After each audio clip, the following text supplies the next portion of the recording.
আপনার কি 1xBet promo code account দরকার? তাহলে হ্যাঁ, আপনি একদম সঠিক জায়গায় এসেছেন। আজকে দেখাবো প্রোমো কোড দিয়ে কিভাবে 1xBet অ্যাকাউন্ট খুলবেন। তো চলুন দেখিয়ে দিচ্ছি কিভাবে একটি সম্পূর্ণ ভেরিফাইড 1xBet অ্যাকাউন্ট খুলবেন। 1xBet অ্যাপ একটি অনলাইন বেটিং অ্যাপ, যার মাধ্যমে আপনি বিভিন্ন ধরনের স্পোর্টসে বেটিং করতে পারবেন। আরও আছে গেমস খেলে টাকা আয় করার সুযোগ। যাদের ফোনে 1xBet অ্যাপটি নেই, তারা যে কোনো ব্রাউজারে গিয়ে অ্যাপটি ডাউনলোড করে নেবেন। এখানে স্ক্রিনে দেখতে পাচ্ছেন লগ ইন এবং রেজিস্ট্রেশন নামের দুটি অপশন আছে। এখানে রেজিস্ট্রেশন অপশনে যাবেন, এরপর দেখতে পাচ্ছেন কিছু অপশন দেওয়া হয়েছে। আপনি ইন ওয়ান ক্লিক অপশনটিতে চাপ দিবেন। এখানে কান্ট্রিতে বাংলাদেশ এবং কারেন্সিতে বাংলাদেশি টাকা বিডিটি সিলেক্ট করবেন। শুধুমাত্র প্রোমো কোডের জায়গায় আমাদের অফিসিয়াল প্রোমো কোড BNP22 বসাতে হবে। আমি আবারও বলছি, আমাদের অফিসিয়াল প্রোমো কোডটি হলো BNP22। মনে রাখবেন, আমাদের প্রোমো কোডটি বসালেই পাবেন অসংখ্য বোনাস এবং যে কোনো সময় বিকাশ, নগদ, রকেটের মাধ্যমে ডিপোজিট এবং উইথড্র করতে পারবেন। প্রোমো কোডটি বসানো হয়ে গেলে নিচের খালি ঘরটিতে টিক চিহ্ন দিন, এরপর রেজিস্টার বাটনে ক্লিক করুন।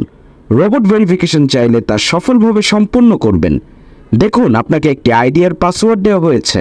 এই আইডিয়ার পাসওয়ার্ড অবশ্যই স্ক্রিনশট নেবেন বা কপি করে রাখবেন। তারপর নেক্সট বাটনে চাপ দিন। দেখুন, অ্যাকাউন্ট খোলা হয়ে গেছে। এখন অ্যাকাউন্ট ভেরিফাই করার পদ্ধতি দেখাচ্ছি। এজন্য নিচের মেনু বাটনে চাপ দিয়ে উপরে পার্সোনাল প্রোফাইলে চাপ দিন। এরপর এরকম একটি পেজ আসবে। এখন ফোন নাম্বার লিঙ্ক অপশনে চাপ দিয়ে আপনার ফোন নাম্বারটি বসাবেন। এরপর নেক্সট বাটনে ক্লিক করলে আপনার ফোন নাম্বারে একটি ওটিপি কোড যাবে এবং সেই কোডটি এখানে বসাতে হবে।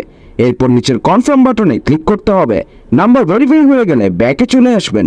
এখন এন্টার ডিটেলস অপশনে চাপ দিবেন। এখানে সমস্ত তথ্য জাতীয় পরিচয়পত্রের সাথে মিল রেখে পূরণ করতে হবে।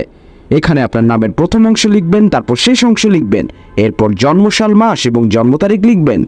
প্লেস অফ বার্থ মানে জন্মস্থান লিখবেন। এরপর রিজিয়ন সিলেক্ট করে বাংলাদেশ সিলেক্ট করবেন। এরপর সিটিটা ঢাকা এবং রেসিডেন্সে আপনার জেলাটি লিখবেন।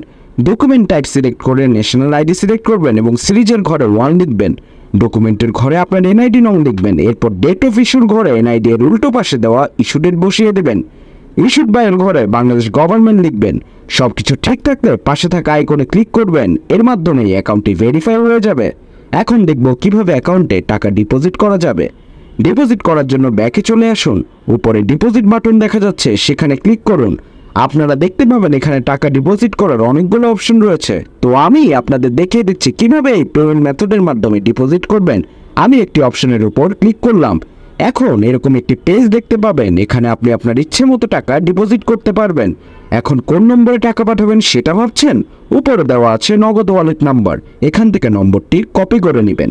আগেই জানিয়ে রাখছি, এই নম্বরটি প্রতিবার পরিবর্তিত হয়, তাই টাকা ডিপোজিট করার আগেই নম্বরটি কপি করে নেবেন।